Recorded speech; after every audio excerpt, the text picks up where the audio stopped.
Remote control watch. Button description. Watch wear. The strap is attached to the hand. The finger keys are fixed on the index finger. Press and hold the power button to power on. The watch is connected automatically after it is turned on. After the connection is successful, the light of the aircraft and the blue light at the bottom will be illuminated. Press one button to take off.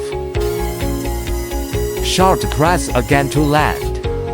The motion sensing watch can also control the drone to achieve full directions of flight. Hold down the finger button and raise the wrist. The drone ascend. Press the finger button and press the wrist. The drone descend. Hold down the finger button and turn the direction. The drone achieves directional rotation. Keep tapping the finger button twice to turn on obstacle avoidance mode. Press the power button to perform drone calibration. Press the function key and flip the watch. The drone achieves acrobatic tumbling. Long press function key drone emergency stop.